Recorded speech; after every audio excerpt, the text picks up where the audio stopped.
my wilder day. It's really a story about following that still small voice within, and I'm hoping that's what you take away from it. Because there will be times in everyone's life where you may not hear a voice, but you'll have a feeling, this is what I'm supposed to do. And almost immediately, your ego or the relationships that you're in will try to dissuade you from following that voice. 1975, following 3 months of being away while I was finding myself, now home, being fragile, someone handed me Thornton Wilder's The Eighth Day. And The Eighth Day, for those of you who haven't read it, is about a family headed by the protagonist, John Ashley. John is falsely accused of killing his best friend, and as he's being transported to being hanged, 6 masked men rescue him. He never is able to go back home. He ends up in Bolivia in the mining industry and dies and never sees his family again. And somehow I related to that protagonist. Then someone handed me a copy of Wilder's Theophilus North. And Theophilus North, for those of you who haven't read it, is a story of a school teacher who resigns his job and decides in one summer to pursue the 9 lives that he had always wanted to pursue when he was a child. And I really related to Theophilus because 7 of those 9 lives were lives in professions that I had always wanted to pursue. So immediately I decided I needed to contact Thornton Wilder, and I really had no idea how to do that. But I came across what I thought was an address, and I sat down and I wrote a really long letter. And I sent it off, and a couple of weeks later it came back, address unknown. And not to be deterred, I called Harper & Row, his publisher in New York, and I got a young man on the phone, and he said, "Oh, well, I think Wilder is dead." And I said, "You know, if you're going to work for Harper & Row, I think you need to find out whether your authors are alive or dead." And he gave me an address, and I wrote a second letter, and I attached it with the first and put it in an envelope and sent it off. And a couple of weeks later, it came back, address unknown. Then I remembered from the play Our Town, Rebecca Gibbs is telling her brother about this amazing letter. "Did you hear that Jane Crowfoot got a letter? And it was addressed this way. Jane Crowfoot, Crowfoot Farm, New Hampshire, the United States, North America, the Western Hemisphere, the Earth, the universe, the mind of God," and she got it. So I sat down and wrote a third letter, and I'd addressed it to Thornton Wilder, Connecticut, because I had no idea even what city. The United States, North America, the Western Hemisphere, the Earth, the universe, the mind of God, and less than 2 weeks later, I received my letter from Thornton Wilder that said, "Dear Mr. Heyde, thank you for your kind words. I'm 78 years old, I'm half blind, I'm recovering from a serious operation, but I'm cheerful. I'm so happy that you're writing a novel. No matter how serious you are in writing it, I hope you'll take a break occasionally and realize how sublime life is. I am so happy that you have a musician in your home. Sincerely, Thornton Wilder." 50 Deepwood Drive, Hamden, Connecticut. Now I had the address, and now I was armed to write the letter I'd always wanted to write. So I sat down and I wrote all of the questions that I had been thinking about, and I said at the end, "Do you have anyone to take care of you? And may I send you cookies?" Those were the important questions. Now I understand that you're not feeling well, so I don't expect you to answer me right away. Sincerely, Gary Heyde. Every day for the next almost 2 months, I waited for the postman to arrive with the letter, and it never came. And I woke up on a Saturday, December the 6th, and I was in a total panic. And I knew that I had to get hold of Thornton Wilder that day, so I called every Wilder within 30 miles of Hamden, and the Wilders that I needed to talk to had enlisted numbers. And half of the Wilders that I did contact had never heard of Thornton Wilder, and so I went to bed extremely depressed. And I'd been depressed for weeks, and so my family was starting to worry about me. I don't know if you've ever seen Close Encounters of the Third Kind, but as I sat at the table, I was getting stares like I was building, Devil's Tower out of mashed potatoes. Everyone tiptoed around me. I woke up Sunday, December the 7th, and I was depressed all day, and my wife said, "You need to snap out of it." And I said, "I don't know what's going on." I then woke up on Monday, and I turned on the CBS Morning News with Charles Kuralt, and the very first words out of his mouth were, "Three-time Pulitzer Prize winner Thornton Wilder died in his Hamden, Connecticut home yesterday. He was 78 years old." And I immediately broke down and started uncontrollably sobbing. When I pulled myself together, I collected my favorite Wilder passages, I lit candles in the living room, and I had my own memorial service. My wife gathered up the kids and went to the mall. And before she left, she said, "I really think you should get some therapy." What I did instead was I checked all of the newspapers until I could find a relative. And I discovered that one of his nephews was named Tappan Wilder. So I wrote to Tappan Wilder at 50 Deepwood Drive, and I lied and said, "Right before your uncle died, we were in communication, and I was planning to come see him. I really have a lot of important questions to ask, and I'm hoping there's someone there that can answer them, because I'm still planning to come." About 10 days later, I received a letter from 50 Deepwood Drive from I. Wilder. And I wasn't sure who that was, and I opened it up, and it was from Isabel Wilder. Isabel Wilder was Wilder's sister, and basically his literary executor and cook and bottle washer for the last 50 years of his life. He couldn't have functioned without her. And her letter said, "Dear Mr. Heyde, I am currently answering 800 letters of condolence. I am so happy that you had one letter from him. Do not come." The simple fact is that if Wilder were still alive, he wouldn't be able to see you. If he were having a bad day, then he wouldn't be able to receive you. And if he were having a good day, then he would need to write. So whatever you do, good luck with your novel writing. Do not come. Sincerely, Isabel Wilder. P.S. If you do decide to come, here's my personal phone number. Do not give it to anyone.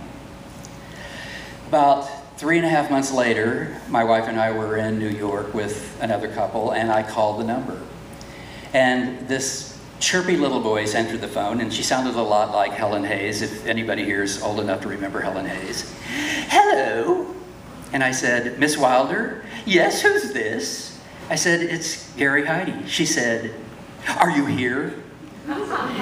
And I said, "No, I'm in New York, but I'd really like to come see you." And she said, "How about Thursday?" And I said, "Oh, that would be great." She said, "I'll see you Thursday." And I said, wait, how do I get there?" And she said, "You go to Grand Central Station, you buy a train ticket, you get off at Hamden, New Haven, you've got my phone number, call me." So that's what I did.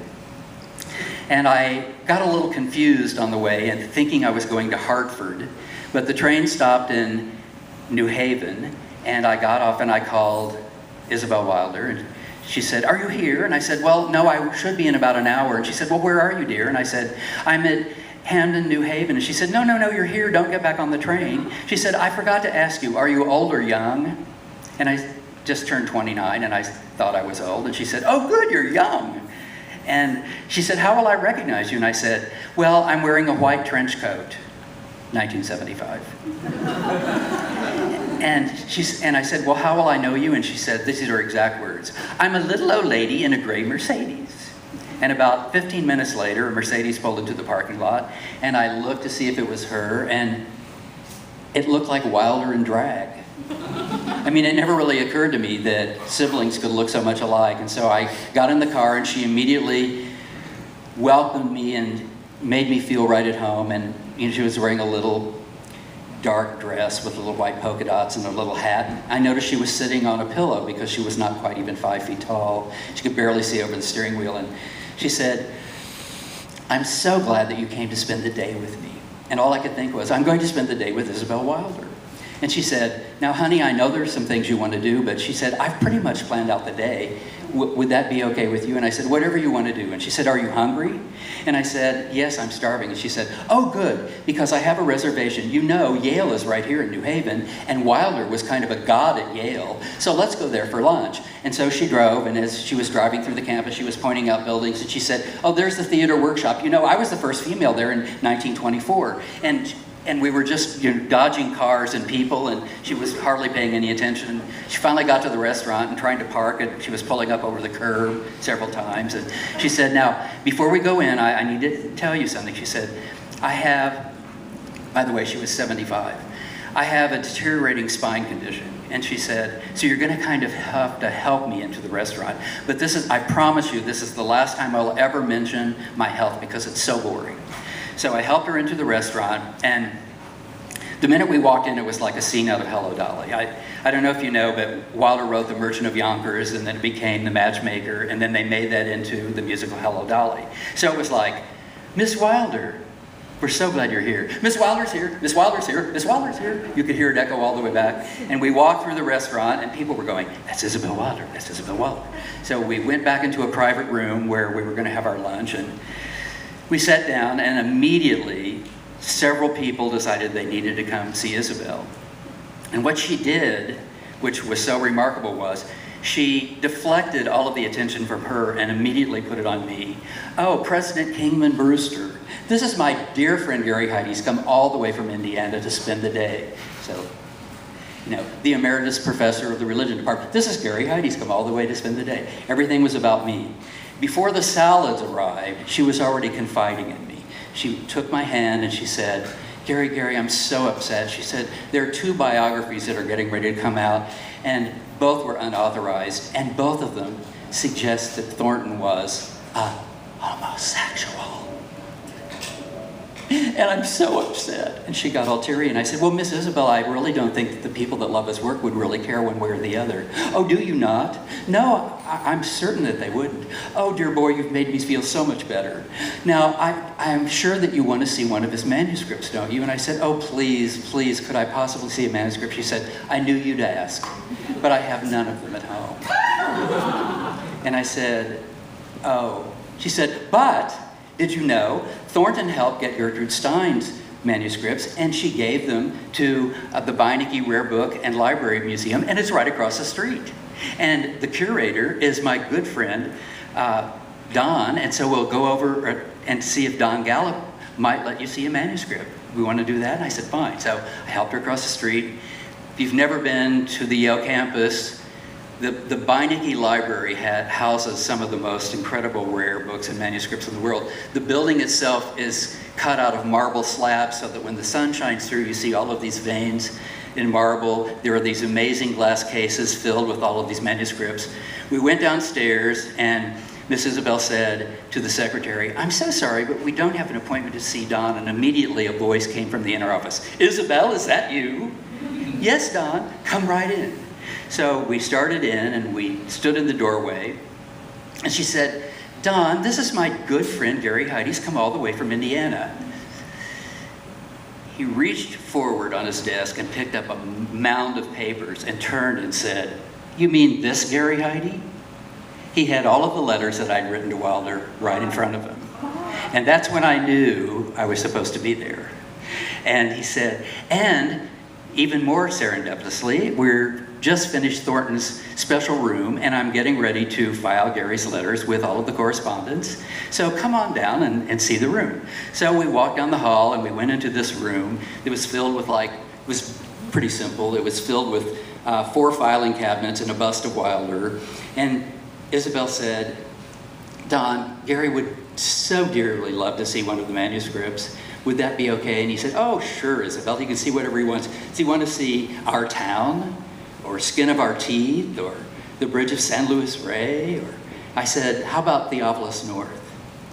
Well, she'd gotten kind of quiet because that this Gary Heyde had kind of weirded her out a little bit. But the minute I said Theophilus North, she said, "Oh, Gary," and he was getting the manuscript. She said, "Oh, Gary, I remember the day that he woke up, he hadn't felt well in months, and he said, 'Isabel, I'm feeling great, I'm gonna write another novel. So take me to the Five and Dime.'"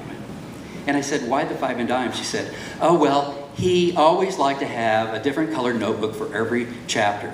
So here comes Don with all of these notebooks bound, and he pulls off the first one. And I open it up, and here's his little handwriting. And the minute I see his handwriting, and I see in 1926, still gets me. In 1926, I resigned from my job. I started weeping. And the minute I started weeping, she started weeping.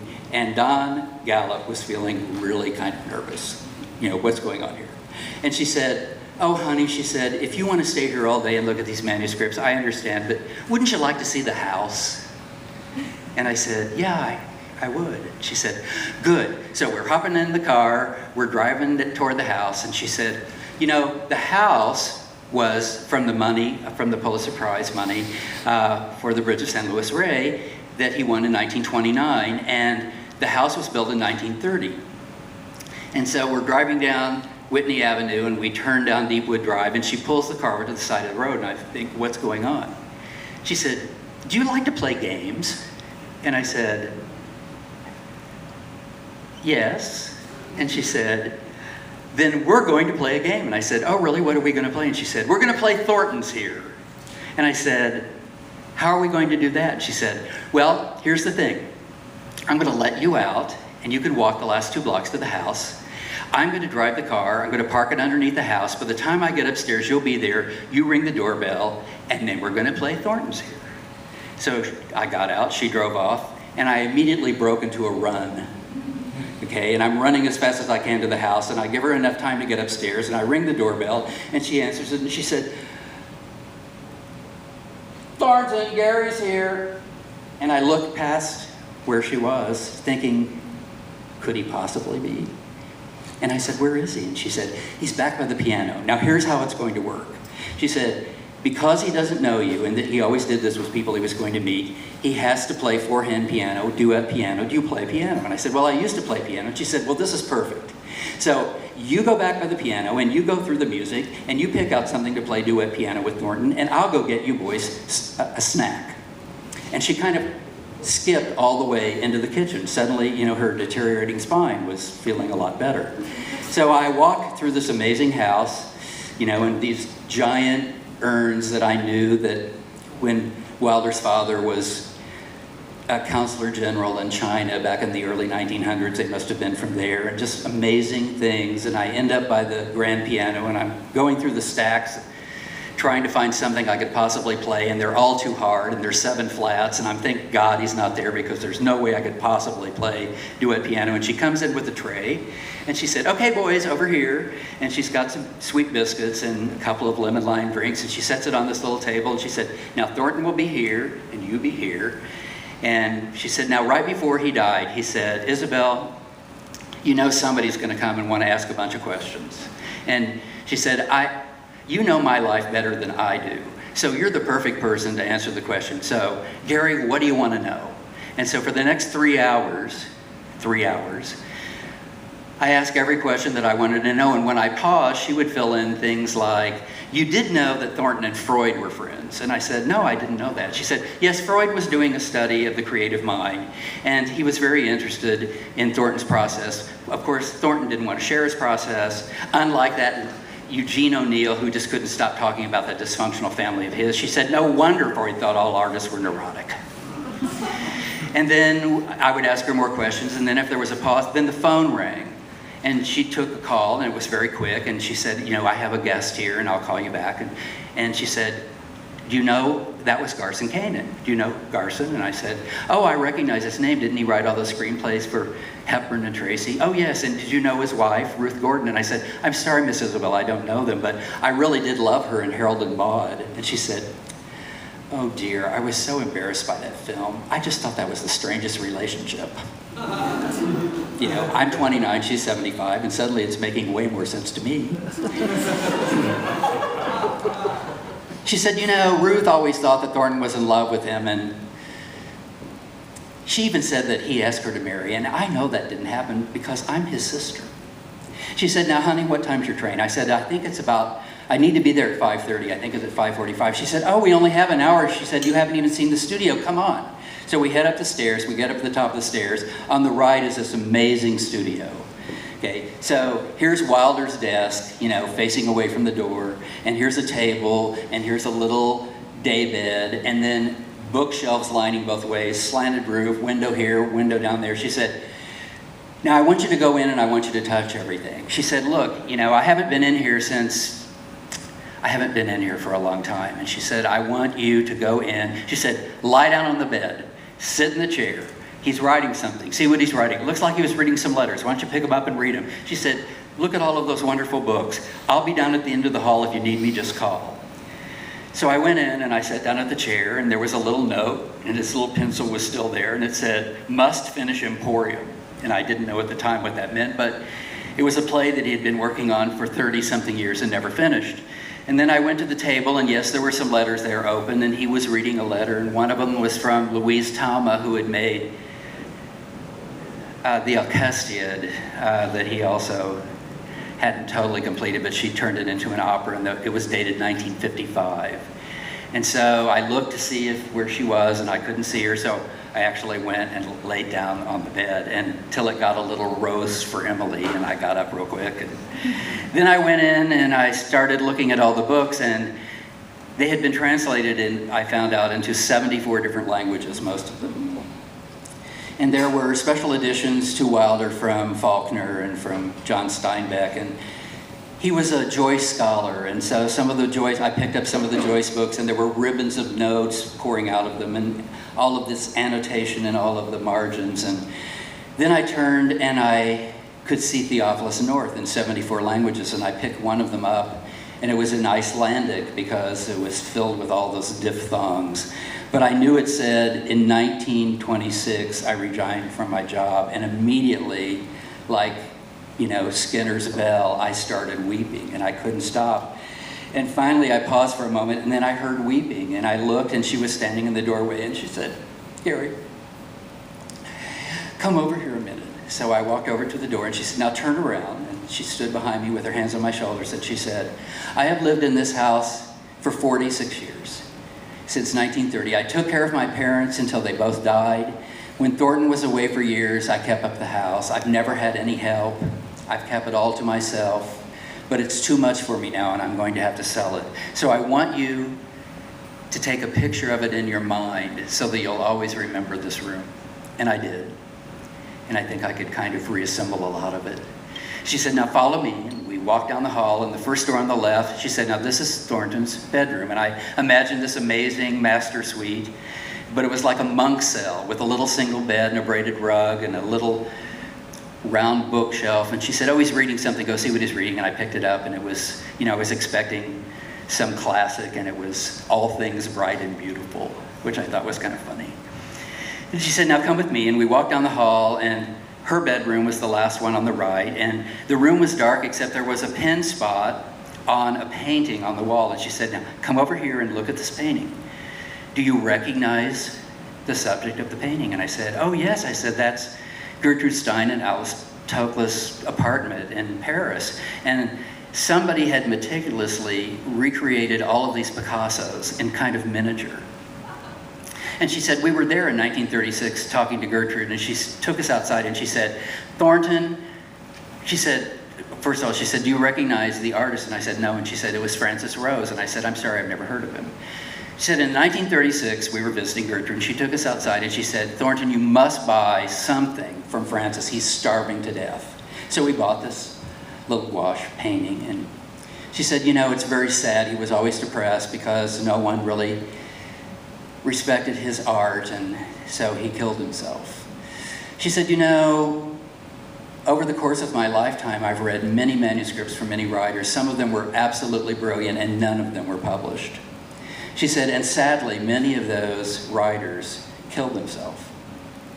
And I thought, what is this about? And she said, have you had a wonderful day? And I said, oh, Miss Isabel, this has been the most fantastic day of my life. And she said, will you promise me something? And I said, I will promise you anything. She said, promise me that when you go back to Indiana, whether or not you ever finish your novel or whether it's ever published, you'll just live. And I said, I promise. So we got back in the car and we're headed for the train station. And the whole time I'm thinking, why didn't I ask her what I really wanted to ask her? I just didn't want to ruin the day. And finally I said, Miss Isabel, could I ask you one more thing? And she said, honey, you can ask me anything. And I said, did he ever say anything about my letters? And she said, I'm a crazy old woman. Why didn't I tell you? She said, I remember exactly the day that your letters came. She said, this huge package wouldn't fit in our mailbox, and the postman knocked on the door, and Wilder came halfway down the stairs and said, is there something for me, Isabel? And she said, well, there's this huge package, and it looks like it's from Indiana. And he said, oh, hell, it's probably some manuscript from some neophyte. I'm not going to read it, but give it here. So he disappeared upstairs, and I called him about 40 minutes for lunch, and he didn't answer. And I said, Thornton! And I heard him grunt something, and I thought, well, he's working, so I'll just let him be. About an hour later, he came back down, and she said, what on earth have you been doing? And he said, Isabel, I've been reading these letters from this boy from Indiana. And I said, what boy? And he said, Isabel, I found him. And she's just driving on. And I said, I'm sorry, Miss Isabel. What did he say? She said, he said, I found him. And she pulls into the train station lot. And I said, could I have a little explanation? I don't really understand. She said, oh, honey, I'm so sorry. She said, you knew Thornton was a twin. She said, you know, his twin brother Theophilus died at birth. And he swore as a child he would find him again in this lifetime. She said, you know, scholars have read those books and always said that Thornton based those protagonists on our brother Amos. And he did in part. But she said what he tried to do was he tried to imagine what his twin brother would be like had he lived. And she said, I don't know what it was about your letters, something you said or the way you said it, but honey, he thought it was you. And that's what this day has been all about. Now, normally I stop here, but I'm going to do a very quick little addendum. I thought for years that this trip was about Thornton Wilder, but I realized that my Wilder day was about Isabel Wilder because of the amazing connection that I had with Isabel Wilder that turned into a 19-year pen pal relationship. So let me emphasize one more time. When you get that feeling or you hear that voice, you must follow it. It can be a life changer. Thank you.